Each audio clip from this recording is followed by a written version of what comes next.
Assalamualaikum, wahai saudaraku. Jangan lupa untuk like, komen, dan subscribe agar tidak ketinggalan kisah-kisah menarik dan penuh pelajaran lainnya.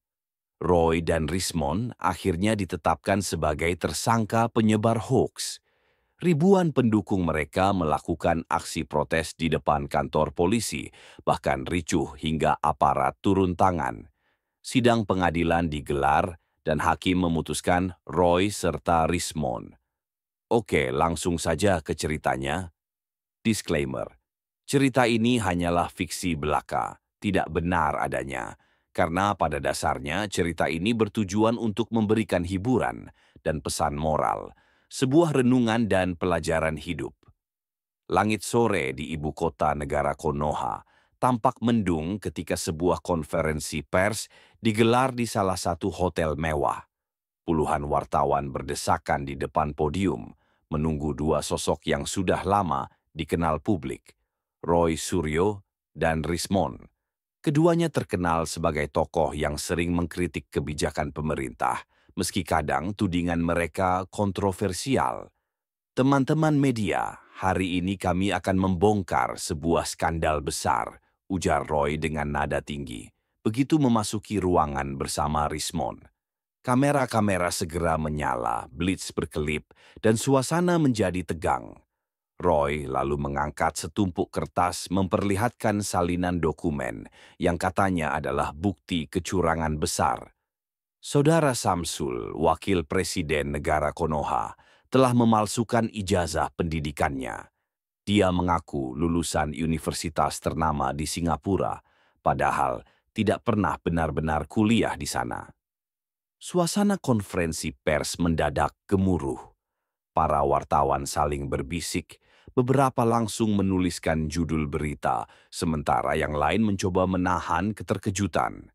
Rismond ikut menimpali. Kami menemukan kejanggalan pada dokumen akademiknya. Nomor registrasi tidak sesuai, tanda tangan rektor berbeda, bahkan transkrip nilainya patut dipertanyakan. Ini bukan sekadar rumor, ini skandal besar yang mencoreng wajah bangsa. Dalam hitungan jam, berita itu menyebar ke seluruh negeri. Media televisi nasional menayangkan ulang konferensi pers berkali-kali, sementara portal berita online berlomba memasang judul heboh.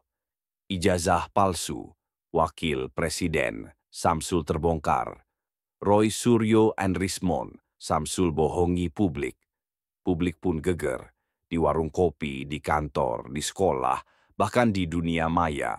Semua orang membicarakan isu ini. Sebagian percaya pada tudingan itu, sebagian lagi menganggap ini hanya manuver politik murahan.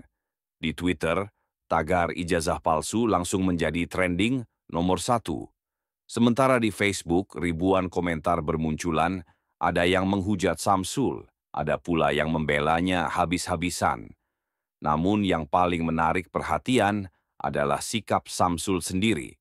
Saat wartawan mencoba mewawancarainya di depan gedung wakil presiden, ia hanya tersenyum tipis dan menjawab singkat. Kebenaran tidak perlu dibela dengan banyak kata. Biarlah waktu dan bukti yang berbicara. Pernyataan itu bukannya meredam isu, justru membuat publik semakin penasaran. Mengapa Samsul tidak memberikan klarifikasi panjang? Apakah benar ia bersalah? Atau justru yakin bahwa tuduhan itu akan runtuh dengan sendirinya? Di studio salah satu stasiun televisi, talk show politik malam itu penuh sesak. Roy Suryo tampil dengan penuh percaya diri, memamerkan dokumen bukti di depan kamera. Ini bukan fitnah, tegasnya. Kalau perlu kami siap bersumpah di pengadilan. Rismond menambahkan, kalau pemerintah berani, ayo buka semua data. Jangan sampai rakyat dipimpin oleh orang yang ijazahnya palsu. Malam itu, rating acara televisi melonjak tajam. Jutaan pasang mata menyaksikan perdebatan sengit antara narasumber pro dan kontra. Sementara itu, di kediaman resminya, Samsul duduk tenang ditemani istrinya. Ia menatap layar televisi yang menayangkan dirinya dijadikan bahan olok-olok. Sang istri tampak resah. Abang, kenapa mereka tegas sekali? Apa tidak lebih baik abang bicara lebih jelas? Samsul menghela napas panjang. Sabar, sayang. Politik itu kadang lebih kotor daripada lumpur. Kalau kita ikut marah, mereka akan menang. Aku percaya kebenaran akan menemukan jalannya. Namun kenyataannya tekanan semakin kuat. Esok harinya beberapa kelompok masyarakat mulai melakukan aksi di jalanan. Ada yang menuntut agar Samsul segera mundur dari jabatannya jika terbukti bersalah. Ada juga kelompok mahasiswa yang menuntut transparansi data akademik pejabat negara. Di sisi lain, banyak pula yang membela Samsul. Sejumlah tokoh masyarakat menilai tuduhan itu tidak berdasar. Tidak mungkin seorang wakil presiden bisa lolos sampai sejauh ini jika ijazahnya palsu. Ini jelas manuver politik, ujar seorang pengamat politik senior di televisi. Isu ini semakin pelik ketika sejumlah partai politik mulai memanfaatkan situasi. Partai oposisi terlihat mendukung Roy dan Rismond, sementara partai koalisi pemerintah sibuk mengeluarkan pernyataan dukungan kepada Samsul. Negara Konoha mendadak terpecah. Di dunia maya, warganet saling serang. Meme-meme bernada sindiran bertebaran. Sebagian menggambarkan Samsul mengenakan toga dengan tulisan wisudaan palsu, sementara sebagian lain menggambarkan Roy dan Rismond sebagai badut yang suka bikin gaduh. Di tengah kekacauan itu, tim hukum Samsul mulai mengumpulkan bukti-bukti nyata. Mereka berkomunikasi dengan pihak kampus di Singapura, menghubungi rekan-rekan kuliah Samsul dulu, serta mencari arsip foto-foto wisuda. Semua bukti itu akan dibeberkan pada waktunya. Namun, satu hal yang pasti, badai besar sudah terlanjur datang. Malam itu, sebuah editorial di surat kabar ternama menulis, kasus tuduhan ijazah palsu. Wakil Presiden Samsul bukan hanya soal benar atau salah. Ini soal stabilitas negara, soal kepercayaan rakyat, dan soal masa depan politik kita. Jika tuduhan ini terbukti bohong, maka konsekuensinya harus ditanggung serius. Tetapi jika benar, ini akan menjadi skandal terbesar sepanjang sejarah Konoha Samsul menutup hari dengan doa. Ia tahu badai ini belum berakhir dan mungkin akan semakin keras. Tapi ia yakin kebenaran tidak bisa ditutupi selamanya. 3 hari setelah konferensi pers heboh Roy Suryo dan Rismond, suasana politik di negara Konoha semakin panas. Media massa masih terus menyorot isu ijazah palsu Wakil Presiden Samsul. Judul-judul berita semakin provokatif. Samsul bungkam, publik menuntut jawaban. Roy and Rismond, tantang pemerintah, buka data akademik Samsul. Skandal ijazah. Benarkah Konoha dipimpin oleh pembohong? Namun di balik derasnya arus tudingan, sebuah tim kecil di bawah arahan langsung Samsul bekerja keras mengumpulkan bukti. Samsul memutuskan untuk tidak membalas tuduhan dengan kata-kata, melainkan dengan fakta yang tak terbantahkan. Hari itu, tim hukum Samsul menggelar konferensi pers. Aula kantor wakil presiden penuh sesak oleh wartawan. Lampu sorot kamera menyala terang. Suasana penuh ketegangan. Seorang pengacara senior, Raka Pradana, maju ke podium. Bapak Samsul tidak pernah memalsukan ijazah. Semua tuduhan itu fitnah. Dan hari ini, kami akan menunjukkan bukti-bukti yang sahih. Di layar besar tiba-tiba terpampang foto-foto lama Samsul ketika sedang mengenakan toga wisuda di sebuah universitas di Singapura. Terlihat Samsul berdiri bersama rekan-rekannya, tersenyum sambil memegang ijazah. Ada juga foto dirinya bersama orang tua di depan gedung kampus, lengkap dengan papan nama universitas yang terkenal di Asia Tenggara itu. Ruangan sontak riuh. Wartawan berebut mengambil gambar, sementara sebagian lain berteriak menanyakan detail. Tak berhenti di situ, Raka melanjutkan. Ini adalah kesaksian alumni yang satu angkatan dengan Bapak Samsul. Layar kembali berubah, menayangkan rekaman video seorang pria berusia 40-an tahun, memperkenalkan diri sebagai Farhan, seorang pengusaha sukses di Singapura. Saya, Farhan, adalah teman sekelas Samsul saat kuliah. Saya masih ingat bagaimana dia rajin, bahkan sering membantu saya belajar ketika ujian. Saya hadir di wisudanya, saya juga tahu dosen-dosen yang mengajarnya. Jadi, tuduhan bahwa dia tidak pernah kuliah di sini adalah bohong besar.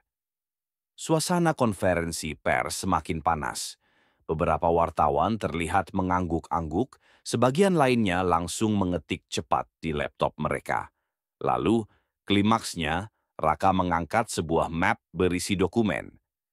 Ini adalah dokumen resmi dari kampus di Singapura, dengan tanda tangan rektor dan stempel basah.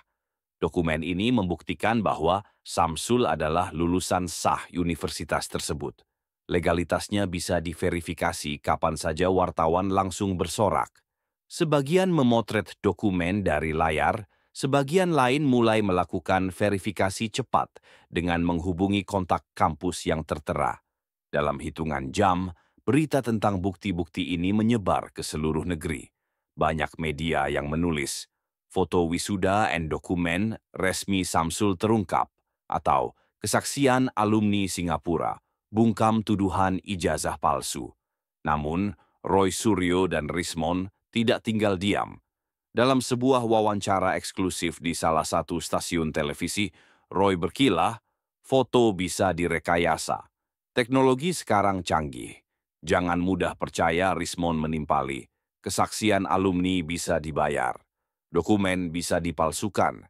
Kami tidak akan berhenti sampai kebenaran yang sesungguhnya terungkap. Pernyataan mereka memicu reaksi keras dari warganet. Banyak yang mulai muak dengan alasan-alasan itu. Seorang netizen menulis di Twitter, "Giliran ada bukti nyata, dibilang rekayasa. Kalau gitu, apapun bisa dianggap palsu. Capek." Namun tak sedikit pula yang masih membela Roy dan Rismond. Tagar hashtag percaya Roy kembali trending, menandakan masih banyak orang yang mempercayai tudingan mereka. Di sisi lain, pihak universitas di Singapura akhirnya mengeluarkan pernyataan resmi melalui website mereka. Kami mengonfirmasi bahwa saudara Samsul benar-benar pernah menempuh studi di universitas kami dan lulus sesuai dengan catatan akademik yang sah. Kami menolak segala klaim yang menyatakan sebaliknya. Pernyataan itu menjadi pukulan telak bagi Roy dan Rismond. Media internasional pun meliputnya, membuat reputasi Samsul kembali menguat. Namun, masalahnya tidak selesai begitu saja. Alih-alih meredup, perdebatan justru semakin memanas. Di media sosial, dua kubu semakin keras saling serang. Kubu pro Samsul berkata, "Sudah jelas, ada foto, ada saksi, ada dokumen. Apalagi yang kurang?" Sementara kubu pro Roy menuduh, "Kampus bisa ditekan oleh pemerintah, semua bisa diatur. Jangan mudah percaya, Samsul sendiri tetap tenang." Malam itu, ia berbincang dengan timnya di ruang kerja. "Kalian sudah bekerja luar biasa, terima kasih. Tapi saya tahu, mereka tidak akan berhenti di sini. Mereka akan mencari celah lain untuk menjatuhkan saya." Seorang stafnya menimpali, "Tapi Pak, bukti ini sudah cukup kuat. Polisi pasti bisa menindak mereka atas tuduhan bohong." Samsul menatap jendela, melihat kerlip lampu kota Konoha. "Ya, tapi ingat, ini bukan hanya soal hukum. Ini soal opini publik. Kalau masyarakat sudah terbelah, luka ini akan sulit disembuhkan." Kata-kata Samsul itu terbukti benar. Meski bukti demi bukti muncul, kepercayaan publik tetap terbelah. Isu ijazah palsu bukan lagi sekadar soal benar atau salah, melainkan sudah menjadi pertarungan politik besar yang melibatkan emosi massa. Keesokan harinya, sebuah demonstrasi kecil muncul di depan gedung parlemen. Sekelompok mahasiswa membawa spanduk bertuliskan, "Kami percaya Samsul." Mereka menyanyikan yel-yel mendukung wakil presiden itu. Namun, di tempat lain, kelompok berbeda melakukan aksi tandingan dengan spanduk, "Tangkap Samsul! Jangan pimpin dengan kebohongan." Kota Konoha mendadak seperti medan tempur opini. Polisi mulai meningkatkan pengamanan di berbagai titik untuk mengantisipasi bentrokan antar kelompok. Sementara itu, Roy dan Rismond terus mengadakan jumpa pers, berusaha meyakinkan bahwa mereka tidak salah. Tapi tekanan semakin besar. Bahkan beberapa tokoh oposisi mulai menjaga jarak, khawatir isu ini justru akan jadi bumerang. Di layar televisi, seorang pengamat politik berkata, Ini jelas kasus yang bisa berujung pada kriminalisasi penyebaran berita bohong. Jika Roy dan Rismond tidak bisa membuktikan tuduhan mereka, mereka akan menghadapi konsekuensi hukum yang berat. Malam itu di media sosial, tagar baru muncul. Samsul asli. Ribuan orang membagikan foto-foto wisuda Samsul yang baru dirilis, menjadikannya viral. Gelombang opini mulai bergeser. Tapi Roy dan Rismond tetap bersikeras. Dan justru karena sikap keras kepala mereka, aparat mulai melirik kemungkinan menjerat keduanya dengan pasal hukum. Badai baru sedang terbentuk. Pagi itu, suasana di markas besar kepolisian negara Konoha mendadak ramai. Puluhan wartawan sudah berkumpul sejak subuh, menunggu pengumuman resmi yang dikabarkan akan mengguncang panggung politik. Kamera televisi siap siaga, mikrofon berjajar di depan podium. Sekitar pukul 10, seorang pejabat tinggi kepolisian, Komjen Harun Prasetyo, muncul dengan wajah tegas. Ia membuka map tebal berisi dokumen penyelidikan. Ruangan mendadak hening, hanya terdengar bunyi kamera yang terus memotret. Setelah melakukan penyelidikan mendalam, memeriksa bukti-bukti, serta memanggil saksi-saksi, penyidik kepolisian negara Konoha menetapkan saudara Roy Suryo dan Rismond sebagai tersangka kasus penyebaran berita bohong dan pencemaran nama baik terkait tuduhan ijazah palsu Wakil Presiden Samsul, ucap Komjen Harun lantang. Seketika ruangan bergemuruh. Wartawan berteriak, "Pak, apakah keduanya akan ditahan? Bagaimana dengan bukti yang mereka klaim? Kapan pemanggilan dilakukan?" Komjen Harun menjawab singkat. Penyidik sudah mengirimkan surat pemanggilan untuk pemeriksaan lanjutan. Proses hukum akan berjalan sesuai aturan. Berita itu langsung meledak di seluruh negeri. Breaking news menghiasi layar televisi, portal berita online, hingga media sosial. Tagar baru bermunculan. Tanda pagar Roy Rismond tersangka, dan tanda pagar kebenaran menang. Namun, reaksi publik terbelah. Sebagian menyambut keputusan polisi dengan lega, menganggap akhirnya keadilan ditegakkan. Sebagian lain justru marah, menuduh aparat sebagai alat kekuasaan. Beberapa jam kemudian, Roy Suryo muncul di depan rumahnya yang sudah dikerubungi wartawan. Dengan wajah merah padam, ia mengangkat tangannya, menolak mikrofon yang diarahkan kepadanya. "Ini kriminalisasi. Saya hanya menyuarakan kebenaran. Pemerintah takut pada suara rakyat," teriak Roy dengan nada emosional. Sementara itu, Rismond memilih nada yang lebih tenang namun tetap keras kepala. Dalam wawancara di salah satu stasiun televisi, ia berkata, "Saya bukan penjahat. Saya hanya menjalankan fungsi kontrol sebagai warga negara. Kalau tuduhan saya dianggap salah, biar pengadilan yang memutuskan. Tapi jangan pernah berpikir bahwa saya akan minta maaf." Pernyataan keduanya semakin menyulut emosi publik. Para pendukung mereka merasa geram, sementara para penentang semakin yakin bahwa keduanya tidak punya bukti kuat. Samsul menerima kabar penetapan tersangka dengan wajah tenang. Ia duduk di ruang kerjanya ditemani staf-staf dekatnya. Salah satu ajudan segera membacakan berita online yang membanjiri jagat maya. "Pak, ini berita besar. Akhirnya polisi bertindak. Masyarakat juga mulai percaya bukti yang kita tunjukkan," kata ajudan itu. Samsul mengangguk pelan. "Ingat, ini bukan kemenangan saya pribadi. Ini kemenangan atas kebenaran. Tapi jangan sombong. Jangan merayakannya berlebihan. Karena luka di masyarakat belum sembuh. Mereka masih terbelah, istrinya yang duduk di sampingnya hanya bisa tersenyum lega. Abang sabar sekali menghadapi fitnah ini. Semoga semua segera selesai." Namun Samsul tahu, badai belum benar-benar reda. Di jalanan ibu kota, suasana mendidih. Kelompok masyarakat yang mendukung Roy dan Rismond mulai mengibarkan spanduk protes. Mereka berteriak-teriak menuduh pemerintah menekan aparat. "Roy bukan kriminal, Rismond bukan penjahat, mereka pahlawan," teriak seorang orator di depan kerumunan massa. Sementara itu, kelompok pro Samsul menggelar aksi syukuran sederhana. Mereka menggelar doa bersama di alun-alun kota, membawa poster bertuliskan, "Kami percaya kebenaran." Benturan opini ini membuat polisi harus meningkatkan pengamanan. Jalan-jalan utama dijaga ketat, barikade kawat berduri dipasang di sekitar kantor polisi dan gedung pemerintahan. Malam itu, sebuah talk show politik kembali tayang dengan rating tinggi. Di studio, beberapa pengamat dan aktivis diundang. Topik utama, Roy Suryo and Rismond tersangka. Kriminalisasi atau keadilan?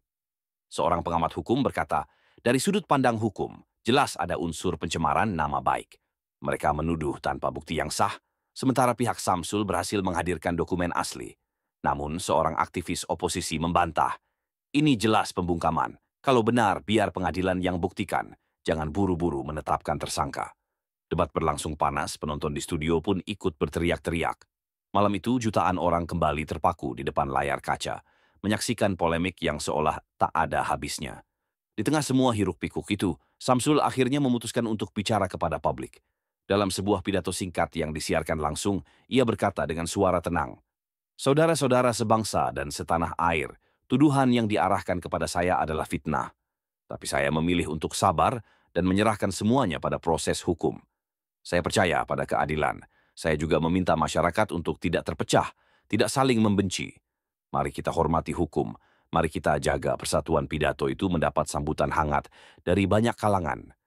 Banyak yang menilai Samsul tampil sebagai negarawan sejati, sabar, tegas, dan menenangkan. Namun bagi pendukung Roy dan Rismond, pidato itu hanya dianggap pencitraan. Keesokan harinya, kabar mengejutkan datang. Ratusan pendukung Roy dan Rismond berencana menggelar demonstrasi besar-besaran di depan kantor polisi. Mereka menuntut agar penetapan tersangka dicabut, dan Roy serta Rismond dibebaskan dari segala tuduhan. Di media sosial, ajakan untuk demo menyebar cepat. Poster digital dengan tulisan, "Bebaskan Roy Suryo and Rismond," beredar luas. Banyak akun pendukung oposisi mengobarkan semangat perlawanan. Polisi pun langsung menggelar rapat darurat. Komjen Harun memberi instruksi tegas, "Kita harus mengamankan demo ini. Jangan sampai ricuh. Ingat, semua mata dunia sedang mengawasi." Sementara itu, tim Samsul merasa khawatir. "Pak, demo ini bisa jadi besar sekali.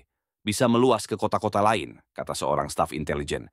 Samsul hanya mengangguk, lalu berkata, "Kalau rakyat ingin menyampaikan aspirasi, itu hak mereka. Tapi kalau mengganggu ketertiban, itu urusan aparat." Matahari mulai tenggelam, namun ketegangan justru semakin terasa. Jalanan ibu kota dipenuhi spanduk, teriakan, dan semangat massa. Kasus ijazah palsu yang awalnya hanya sebuah tuduhan, kini berubah menjadi drama politik besar yang mengguncang sendi-sendi negara. Dan semua orang tahu esok hari akan menjadi titik awal dari demonstrasi terbesar dalam sejarah Konoha. Pagi buta, udara ibu kota Konoha sudah terasa panas, meski matahari baru saja terbit. Jalan-jalan utama dipenuhi lautan manusia yang membawa spanduk, poster, dan bendera. Ratusan, bahkan ribuan pendukung Roy Suryo dan Rismond berbondong-bondong menuju kantor pusat kepolisian. Spanduk-spanduk besar terbentang. "Bebaskan Roy Suryo, Rismond pejuang kebenaran, stop kriminalisasi oposisi." Teriakan massa menggema di udara. "Hidup Roy, hidup Rismond, bebaskan mereka sekarang juga."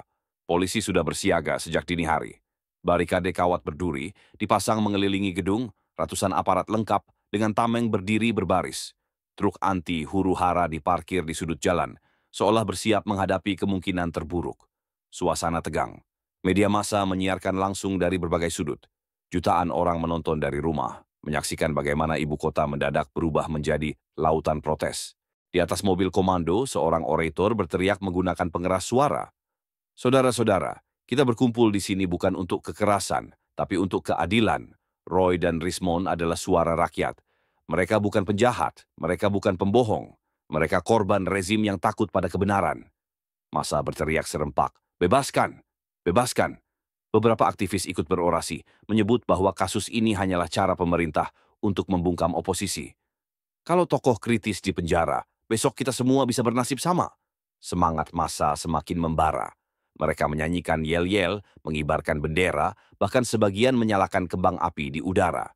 Di balik barikade, Kapolres Konoha, AKBP Surya Dinata, terus memberi instruksi lewat handy-talkie. "Jangan terpancing, jangan ada tembakan gas air mata sebelum ada instruksi langsung." Polisi berdiri tegang. Mereka tahu, sekali salah langkah, kericuhan bisa meledak. Di media sosial, ribuan warganet sudah menunggu momen ini. Tagar "Bebaskan Roy Suryo" mendadak jadi trending nomor 1. Di televisi, stasiun berita menyiarkan langsung aksi ini. Reporter melaporkan dari tengah kerumunan, menggambarkan suasana yang penuh emosi. Saudara pemirsa, ribuan massa terus berdatangan. Mereka menuntut polisi segera membebaskan Roy Suryo dan Rismond.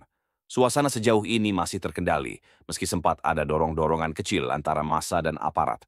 Komentar warganet membanjiri layar. "Ini bukti rakyat masih percaya pada Roy." "Malu dong, sudah ada bukti ijazah asli masih ngeyel." Negara ini sedang diuji. Di ruang kerjanya, Samsul menonton siaran langsung di televisi. Wajahnya serius, tangannya terkepal di meja. Seorang staf mendekat. "Pak, demo ini bisa berlangsung berhari-hari. Mereka tidak akan berhenti sebelum Roy dibebaskan." Samsul menghela napas panjang. "Mereka punya hak untuk menyuarakan pendapat. Tapi kalau mereka melanggar hukum, itu bukan lagi aspirasi, itu kaos." Polisi harus bisa membedakan istrinya menimpali dengan cemas. Abang tidak takut keadaan makin kacau? Orang bisa salah paham, seolah-olah abang yang menekan polisi. Samsul menatap istrinya lembut. Biarkan waktu yang menjawab. Saya tidak akan ikut campur. Hukum harus berdiri sendiri siang harinya. Suasana mulai panas. Sejumlah pendemo mencoba merobohkan kawat berduri, berusaha mendekati pintu utama kantor polisi. Polisi berteriak memperingatkan, tapi massa terus mendorong. Dorong terus, jangan takut, teriak seorang orator. Dorong-dorongan semakin keras, beberapa batu dilempar ke arah polisi. Tameng bergetar, beberapa aparat hampir terjatuh. Kapolres Surya segera memberi instruksi. Semprotkan water cannon. Jangan gunakan gas air mata dulu. Truk anti huru-hara menyemprotkan air bertekanan tinggi ke arah massa. Orang-orang berlarian, sebagian basah kuyup, tapi teriakan mereka tidak berhenti. Justru semakin keras. Polisi antek rezim.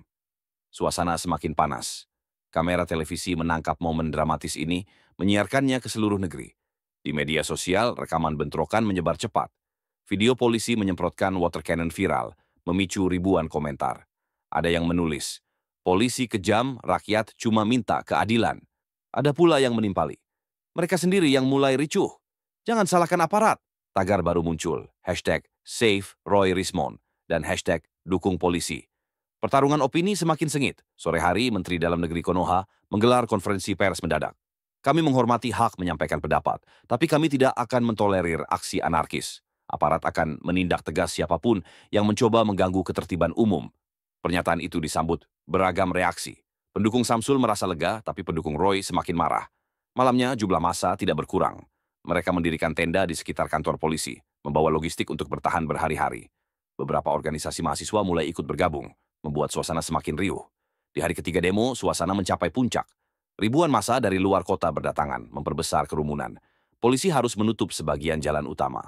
Di tengah keramaian, seorang pendemo naik ke atas pagar dan berteriak lantang, "Kalau Roy dan Rismond tidak dibebaskan, kita duduki kantor polisi ini."